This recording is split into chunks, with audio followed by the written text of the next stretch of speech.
I found out my dad had a secret family. After he died,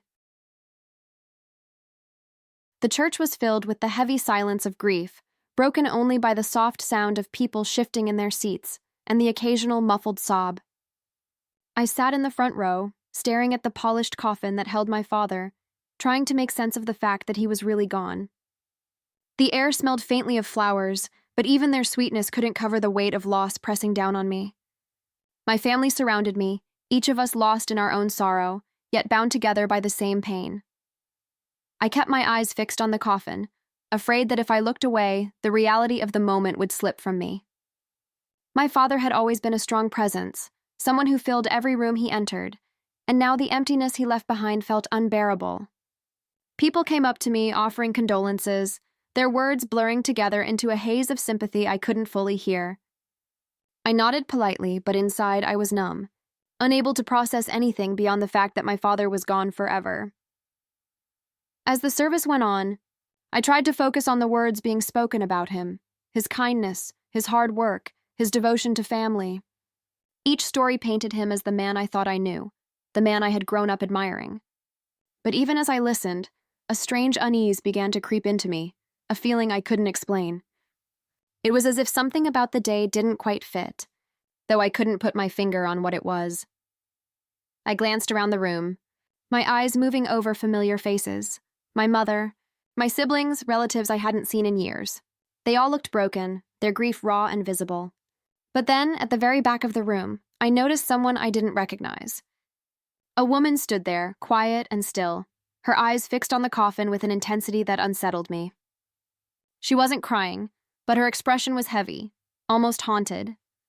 At first, I thought she might just be a distant acquaintance, someone who had known my father in passing. Funerals often drew people from all corners of a person's life, after all. But something about the way she stood apart from everyone else, the way she seemed to be watching not just the coffin but me, made my chest tighten. She didn't belong to the crowd of mourners. She was separate, deliberate. I tried to look away, but my gaze kept drifting back to her. She didn't move, didn't shift uncomfortably like the others. She just stood there, her hands clasped in front of her, her eyes never leaving the front of the room. I wondered if anyone else had noticed her, but when I glanced at my family, they were too lost in their grief to pay attention. It felt like she and I were the only two people aware of her presence. The service ended, and people began to file out slowly, some stopping to touch my shoulder or whisper kind words. I forced myself to respond, though my mind was elsewhere. I couldn't stop thinking about the woman at the back.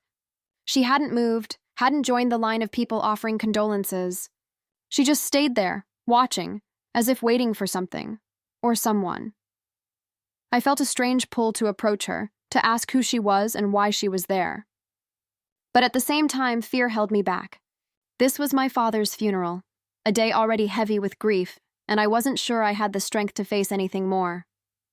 Still, the longer I avoided her, the stronger the unease grew inside me. It was as if she carried a secret that didn't belong in the shadows.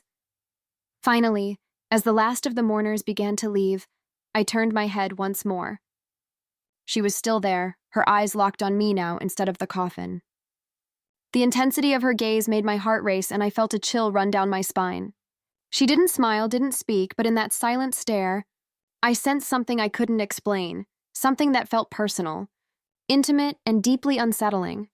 I didn't know it then, but she wasn't just a guest, she was family. The house felt different after the funeral, quieter than it had ever been. Every corner seemed to echo with my father's absence, and every object I touched carried the weight of memory. I moved slowly through his study, the room where he had spent countless hours reading, writing, and working. Dust floated in the air as I opened drawers and boxes, sorting through papers that felt both familiar and foreign. It was a painful task, but I told myself it was necessary, a way to honor him by putting his life in order. Among the stacks of old bills, letters, and notebooks, I noticed a small envelope tucked neatly beneath a pile of documents. It was different from the rest, clean, deliberate, and sealed with care. My heart skipped when I saw my name written on the front in his handwriting. The sight of those letters, shaped in the way only he could write them, made my throat tighten. It felt like he was reaching out to me from beyond the grave, leaving behind something meant only for me. I sat down at his desk, the envelope trembling in my hands. For a long moment, I couldn't bring myself to open it. I wondered if it was a final message of love, a goodbye he hadn't been able to say in person. The thought made my chest ache, but curiosity pushed me forward. Slowly, I tore the seal and pulled out a single folded sheet of paper. The weight of it felt heavier than it should have, as if the truth inside was waiting to crush me. When I unfolded the paper, I expected warmth, maybe a memory or a piece of advice. Instead, I found only a few short lines written in his familiar script. The words were simple, but they carried a strange, unsettling energy. There are things you don't know. Find the truth. My eyes scanned the sentence again and again, hoping I had misread it, but the message didn't change. It wasn't a farewell. It was a riddle. Confusion washed over me, followed quickly by unease. What did he mean by things I don't know? My father had always been a man of routine, predictable and steady. He wasn't the type to leave behind mysteries or cryptic instructions. The note felt out of character, like it had been written by someone else entirely. Yet the handwriting was undeniably his, every curve and line familiar to me. That contradiction made my skin prickle. I leaned back in the chair, staring at the note as if it might reveal more if I looked hard enough. My mind raced with possibilities. Was it about money? A hidden account? Or was it something darker, something he had kept buried his whole life? The words, "Find the truth," echoed in my head, and I realized he hadn't just left me a message. He had left me a task. A mission I hadn't asked for, but one I couldn't ignore. The room suddenly felt colder, as though the walls themselves were holding secrets. I thought back to the woman at the funeral, the stranger who had stood at the back with eyes that never left me. Could this note be connected to her? The timing felt too perfect, too deliberate. My father's death, her presence, and now this letter. It all seemed like pieces of a puzzle I hadn't known existed until now. I folded the note carefully and placed it back in the envelope, my hands still shaking. I wanted to run to my family to show them what I had found, but something inside me stopped me. A quiet voice whispered that this was meant for me alone, that sharing it too soon might change everything before I was ready. The thought scared me, but it also filled me with a strange determination. As I sat there, the silence of the study pressed down on me, heavier than before. My father had left me with more than grief. He had left me with questions, and I knew I wouldn't be able to rest until I found the answers. The note wasn't just a message. It was a doorway, and I had already stepped through it the moment I opened the envelope. The handwriting was his, but the words felt like a stranger's. I sat at his desk again the next day, the envelope with the strange note still tucked safely in my pocket. The words haunted me, circling in my mind like a storm I couldn't escape. I told myself I would keep sorting through his belongings, that maybe I would find something that explained what he meant. The drawers were filled with papers, receipts, and old notebooks, but as I dug deeper, I felt a strange anticipation, as if the truth was waiting for me just out of sight. My hands brushed against a stack of folders, and beneath them I found a small, worn envelope. It was thicker than the others, and when I pulled it out, I realized it wasn't filled with documents, but with photographs. My heart skipped as I opened it, expecting to see old family pictures, maybe memories of vacations or birthdays. Instead, the first photo I pulled out made my breath catch in my throat. It was my father, smiling in a way I hadn't seen in years. His arm was around a woman I didn't recognize, and beside them stood two children, both young, both with features that felt eerily familiar. The picture wasn't faded or yellowed like something from decades ago. It was crisp, recent, as if it had been taken only a few years earlier. My hands trembled as I stared at it, my mind struggling to make sense of what I was seeing. I turned the photo over, hoping for some explanation, and there it was, a date written neatly in pen. The year was recent, far too recent for this to be some forgotten chapter of his youth. My chest tightened as I realized what that meant. This wasn't a story from before my mother, before our family. This was something that had been happening while we were still living our lives, believing we were his only world. The woman in the photo looked comfortable with him, her smile warm and familiar, as though she had known him for years. The children stood close, one holding his hand, the other leaning against his side. They weren't strangers to him. They weren't distant acquaintances. They looked like they belonged there, like they were his family. The realization made my stomach twist with a mix of anger, confusion, and betrayal. I stared at the children's faces, searching for details, and the more I looked, the more unsettling it became. There were hints of him in their features, the curve of a smile, the shape of their eyes. I even thought I saw pieces of myself in them, reflections I couldn't deny. The thought made me feel sick. How could he have lived this life, built this family, and never told us? How could he have hidden something so enormous? The room suddenly felt too small, the air too heavy. I dropped the photo onto the desk and pressed my hands against my face, trying to steady my breathing. My father had always been a man of secrets, but I had never imagined anything like this. The note he left me, the woman at the funeral, and now this photograph, they were all connected. The truth he wanted me to find was beginning to reveal itself, and it terrified me. I picked the photo back up, staring at it again, desperate for answers. The way he stood with them, the way they leaned into him, it wasn't casual. It wasn't a mistake. It was love, real and undeniable. He hadn't just known them. He had lived with them, cared for them, maybe even loved them as much as he loved us. The thought made my chest ache in a way grief alone never could. I thought about my mother, about how she had trusted him, about how we had all trusted him. Did she know? Had she suspected?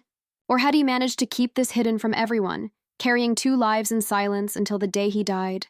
The questions piled up, each one heavier than the last, and I realized that the man I thought I knew might have been a stranger all along. The man in the photo looked like my father, but the family beside him wasn't mine. The days after the funeral blurred together, filled with the quiet weight of grief and the endless task of sorting through memories that no longer had an owner. I tried to keep myself busy, but the note and the photograph I had found haunted me. They lingered in my mind like shadows I couldn't shake. Every time I closed my eyes, I saw my father smiling in that picture with the woman and the children who weren't mine. It was a truth I wasn't ready to face, yet it followed me everywhere. One evening, as the sun dipped low and painted the street in fading gold, I stepped outside to clear my head. The air was cool, carrying the faint scent of dust and leaves. That's when I saw her. She was standing across the street, the same woman I had noticed at the funeral. My heart skipped, and for a moment I thought I was imagining her. But she didn't vanish. She was real, and she was watching me again. She didn't move at first, just stood there with the same stillness I remembered from the church. Her eyes were fixed on me, steady and unblinking, and I felt a chill crawl up my spine. I wanted to turn back inside to pretend I hadn't seen her, but something in her gaze held me in place. It wasn't threatening, but it wasn't casual either. It was deliberate, like she had come here for a reason. Finally, she crossed the street, her steps slow but certain. My chest tightened with every movement she made toward me. When she reached the edge of my driveway, she stopped, leaving just enough distance between us to keep the air heavy with tension. For a long moment, neither of us spoke. The silence stretched, filled only by the faint hum of the evening. "I knew your father well," she said at last, her voice calm but carrying a weight that made my stomach twist. The words were simple, but the way she said them made it clear they weren't casual. This wasn't the kind of "knew" that came from being a coworker or a neighbor. It was deeper, more personal, and I felt my pulse quicken as I tried to understand what she meant. I swallowed hard, my throat dry, and managed to ask, "Who are you?" My voice sounded smaller than I wanted it to, almost fragile. She didn't answer right away. Instead, she studied me, her eyes searching my face as if she were looking for something familiar. The silence between us grew heavier, pressing down on me until I could barely breathe. Her expression softened slightly, but her words were sharp enough to cut through the air. "I'm not here to hurt you," she said almost gently, "but you deserve to know the truth." My chest tightened, and I felt the ground shift beneath me. The note, the photograph, her presence, it was all leading to this moment. I wasn't sure I wanted to hear what she had to say, but I couldn't stop myself from listening.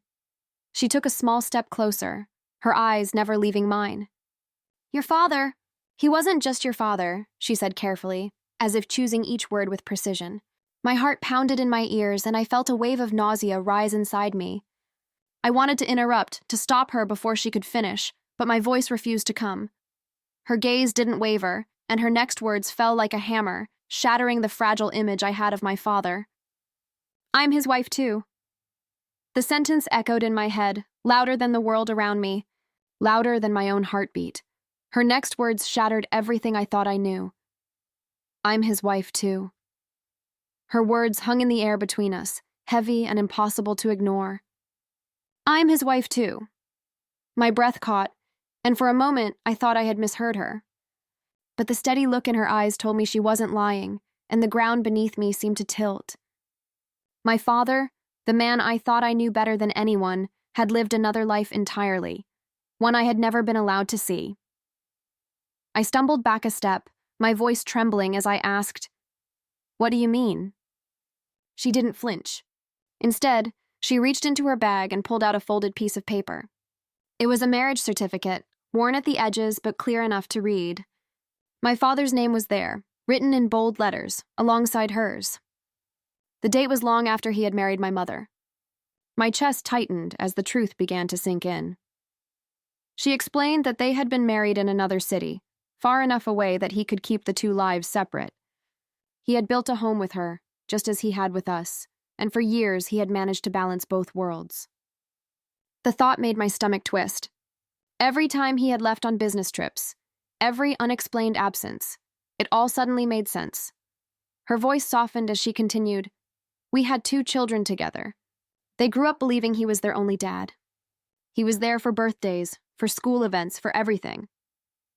My heart pounded in my ears as I tried to process her words. 2 children. My father had 2 other children who had lived their entire lives thinking they were his only family. I thought of the photograph I had found, the one with the woman and the children standing beside him. The pieces clicked together with painful clarity. That wasn't just some distant connection or a forgotten past. That was his other family, alive and real, living parallel to us while we remained in the dark. Anger surged through me, hot and sharp. How could he have done this? How could he have looked us in the eyes, celebrated holidays with us, told us he loved us, all while keeping another family hidden? The betrayal cut deeper than anything I had ever felt, and yet beneath the anger was something else, an ache, a hollow sadness that made me feel like I had lost him all over again.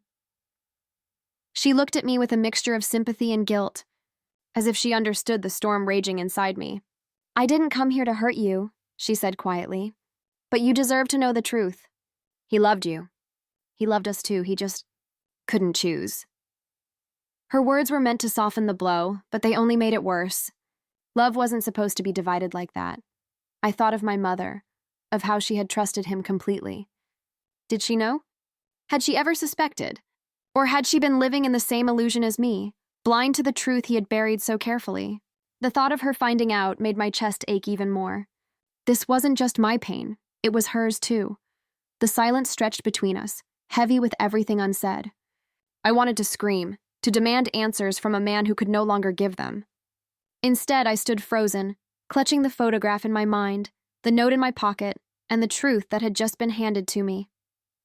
My father wasn't the man I thought he was. He had been 2 men, living 2 lives, and I was only part of the story. I wasn't his only child. I wasn't even his only life. The moment she left, her words still echoing in my ears, I sank into a chair and buried my face in my hands. My chest felt tight, as though the air itself had turned against me. Anger surged through me, hot and sharp, but it was tangled with confusion so deep I could barely think straight. How could my father, the man I had trusted, the man I had admired, have lived such a double life? The betrayal cut deeper than grief ever could, leaving me raw and restless. I thought back to all the times he had told me he loved me, the times he had promised he was proud of me. Were those words real? Or were they just part of the mask he wore? My mind replayed his voice, his smile, the warmth of his hand on my shoulder, and each memory now felt tainted. I wanted to believe he had loved me, but the doubt gnawed at me, whispering that maybe I had been nothing more than a piece of his carefully constructed lie. The anger grew heavier as I remembered my mother. She had trusted him completely, never once questioning his late nights or his frequent trips. She had built her life around him, believing in his loyalty, his devotion. And now, I couldn't stop, wondering if she had been living in the same illusion as me, blind to the truth he had hidden so carefully. The thought of her pain made my own feel sharper, almost unbearable. Flashbacks began to flood my mind, moments I had once brushed aside. The countless business trips that always seemed to come at the most inconvenient times. The birthdays? He missed. The school events he promised he'd attend but never did. I had always told myself he was busy, that he was working hard for us, for our future. But now, those excuses crumbled, replaced by the image of him with his other family, smiling as if we didn't exist. I remembered one night in particular when I was younger. He had come home late, smelling faintly of cologne that wasn't his usual. I had asked where he'd been, and he had laughed it off, saying he'd been stuck in meetings. At the time, I believed him without question. Now, the memory burned in my chest, and I realized that maybe he hadn't been in a meeting at all. Maybe he had been with them. The more I thought about it, the more the puzzle pieces began to fit together in ways I didn't want them to. His absences, his excuses, the way he sometimes seemed distracted even when he was with us. It all made sense now. He hadn't just been tired from work, he had been living two lives, splitting himself between two families, and we had been too blind to see it. I clenched my fists, the betrayal coursing through me like fire. How could he have looked me in the eyes, told me I was his pride, and then walked away to another home, another set of children who believed the same thing? The thought made me feel sick, as if my entire childhood had been built on a foundation of lies. I wanted to scream, to tear the photograph apart, but I couldn't bring myself to do it. It was the only proof I had of the truth. The confusion was just as strong as the anger. If he had loved them, did that mean he loved us less? Or was his heart truly divided, split between two worlds he could never reconcile? I hated myself for even asking the question, for still wanting to believe that his love for me had been real. But the doubt was there, heavy and unrelenting, and I couldn't silence it. I thought of the note he had left me, the one that had started this unraveling. There are things you don't know. Find the truth. Was this what he had meant? He wanted me to uncover his secret, to carry the burden of knowing what he had done. Or had he hoped I would find something else, something that would explain it all away? The questions circled endlessly, and none of them had answers. Every business trip, every late night, were they all just lies? I agreed to meet them, though every part of me trembled at the thought. The woman, his other wife, had arranged it in a quiet cafe on the edge of town, far from familiar faces. I walked in with my stomach in knots, my mind replaying the photograph over and over. I told myself I was ready, but the truth was, nothing could have prepared me for what I was about to see. They were already there when I arrived, sitting at a corner table. Two teenagers, a boy and a girl, their eyes lifting as I approached. For a moment, I froze in the doorway, because the resemblance was undeniable. The boy had my father's jawline, sharp and steady, while the girl's smile mirrored one I had seen in the mirror my whole life. My chest tightened as I realized I was staring at pieces of myself reflected in strangers. I sat down slowly, my hands trembling as I folded them on the table. The silence was thick, awkward, but their mother gave me a small nod, urging me to speak. I opened my mouth, but no words came. Instead, I just looked at them, studying every detail.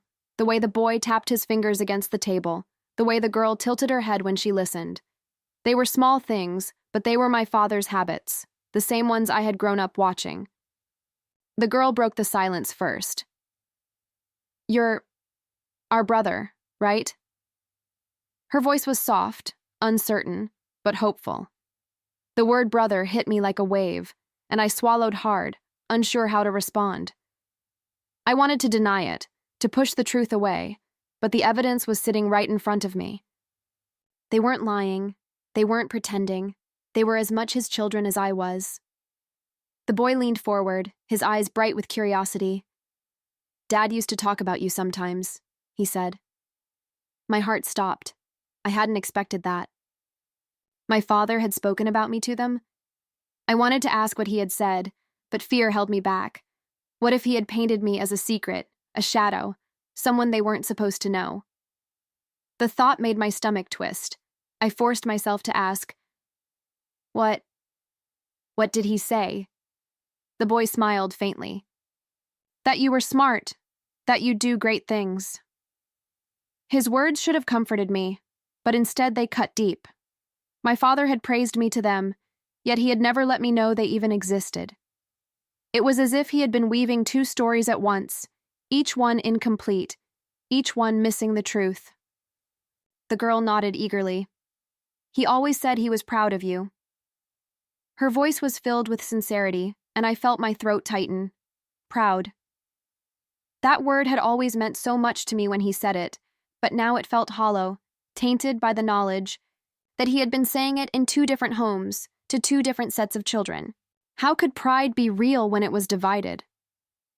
I looked at them again, really looked, and the weight of it all pressed down on me. They weren't to blame.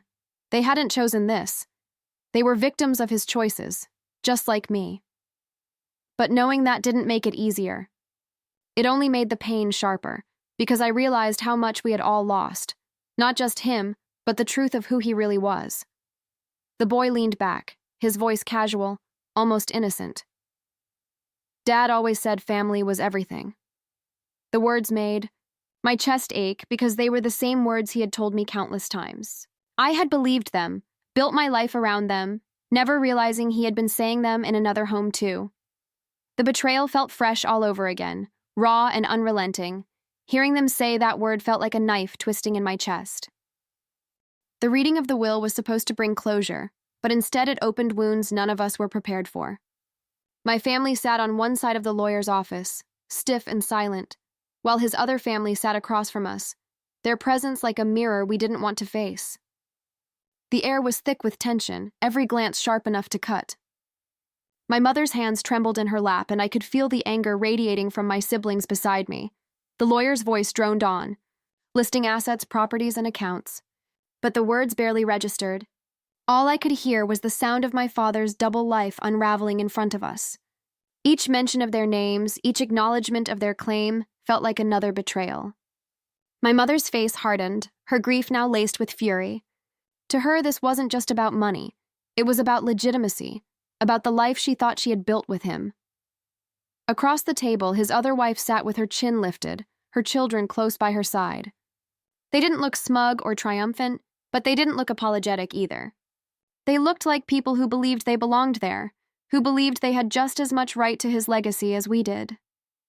That belief stung, because deep down, I knew they weren't wrong.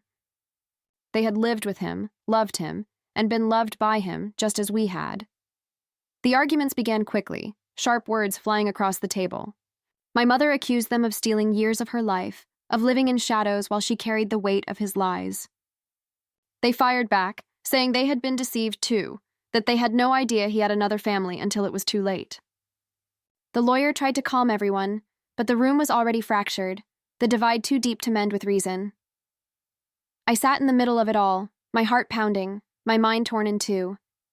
Rage burned inside me, a fury at the thought that they had taken something from us, his time, his love, his loyalty. But alongside the rage was something else, something quieter but just as powerful, curiosity. These strangers shared my blood. They carried pieces of him just as I did. And no matter how much I wanted to hate them, I couldn't ignore that truth. I looked at the boy, my half-brother, and saw my father's mannerisms in the way he tapped his fingers against the table. I looked at the girl, my half-sister, and saw my father's smile flicker across her face. It was like staring into a distorted reflection of myself, one that both repelled and fascinated me. They weren't just intruders. They were proof of the life he had hidden, the life he had chosen to split between us. The fight grew louder, voices overlapping, accusations turning into shouts. My mother's tears spilled over, her grief raw and unfiltered, while their mother's voice cracked as she defended her children's right to be acknowledged. The lawyer's attempts to restore order were useless. This wasn't just about inheritance anymore. It was about identity, about who we were in the shadow of a man who had lied to us all. I wanted to scream, to demand answers from a father who could no longer give them. Instead, I sat frozen, caught between two worlds that both claimed me. My family's pain was my pain, but so was theirs. We were all victims of his choices, yet in this room we were enemies. fighting over the scraps of a man who had divided himself until there was nothing left whole. The weight of it all pressed down on me, and I realized that no matter what the lawyer decided, no matter how the inheritance was split, the damage was already done. We weren't just fighting over money or property. We were fighting over the truth of who he had been and what that made us. And in that fight, there could be no real winners. Were they thieves of my father's love or victims just like me? I couldn't stop myself from digging deeper. The photograph, the note, the confrontation, they weren't enough. I needed answers, something that explained how my father could have lived two lives without ever letting us see the cracks. I went back through his papers, his journals, even old receipts, searching for patterns I had missed before. And slowly, a picture began to form, not of a cruel man, but of someone trapped in a web of his own making. I found letters tucked away in a box, written to both families. Some were to my mother, filled with love and promises of devotion. Others were to her, the other wife, written with the same tenderness, the same words of reassurance. He had been careful, but not careful enough. Reading them side by side, I realized he hadn't been lying to one and truthful to the other. He had been lying to both, and yet, in some twisted way, he had been honest too. The more I read, the more I understood that his double life hadn't been born out of malice. It wasn't about greed or cruelty. It was about fear. Fear of losing one family if he chose the other. Fear of shame if the truth ever came out. He had loved us both, but he hadn't had the courage to face the consequences of that love. Instead, he had chosen silence, secrecy, and the impossible task of being two men at once. I remembered the way he used to look at me, the warmth in his eyes when he told me he was proud. That love had been real, and yet I couldn't deny that he had looked at them the same way. The realization was both comforting and devastating. He hadn't abandoned us for them, and he hadn't abandoned them for us. He had tried to keep both worlds alive, and in doing so, he had betrayed us all. The anger inside me shifted into something more complicated. I couldn't hate him entirely, not when I saw the evidence of his love in every letter, every photograph. But I couldn't forgive him either. Love wasn't supposed to be divided like that. Love wasn't supposed to be hidden in shadows. He had given us all pieces of himself, but none of us had ever truly had all of him. I thought about my mother, about how she had lived her life believing she was his only partner. I thought about his other wife, who had believed the same. Both of them had been deceived. Both of them had built their lives on a foundation of half-truths. And yet both of them had been loved. That contradiction was the hardest part to accept, that he had been both genuine and dishonest at the same time. The truth weighed heavily on me. It explained so much, the absences, the secrets, the strange unease I had sometimes felt without knowing why. But it also left me with a hollow ache. Knowing why he had done it didn't erase the pain of what he had done. Understanding his fear didn't make the betrayal any less sharp. If anything, it made it worse, because it showed me how human he had been, how flawed, how weak. I sat with the letters spread out before me, my hands trembling as I traced the words he had written. I wanted to believe that love was enough, that his intentions mattered more than his actions. But the truth was, love without courage had destroyed us. His fear had been stronger than his honesty, and we were the ones left to carry the weight of it. I closed my eyes and tried to imagine what he had felt, living two lives, carrying two families in his heart. It must have been exhausting, terrifying, and lonely. But instead of pity, all I felt was emptiness. He had chosen this path, and in the end, it had left nothing but broken pieces for us to pick up. The truth didn't heal me. It only left me with more questions. I sat in my room with the photograph laid out in front of me, the edges worn from how many times I had picked it up and put it down. My father stood in the center, smiling, with two families on either side of him, ours and theirs. The crack that ran across the picture seemed to split the world in two, just as his choices had split us. For days, I had stared at it, wondering what to do with the truth I now carried. Cutting ties would have been easy. I could have walked away, pretended they didn't exist, and buried the photograph in a drawer. That choice would have protected me from more pain, from the awkwardness of facing people who reminded me of everything I had lost. But deep down, I knew that pretending wouldn't erase the truth. They were my blood, whether I wanted them to be or not. I thought about my half-siblings, about the way they had looked at me in the cafe. Their eyes had been filled with the same confusion, the same longing for answers. They hadn't asked for this any more than I had. They were victims of his choices just like me. And as much as I wanted to hate them, I couldn't.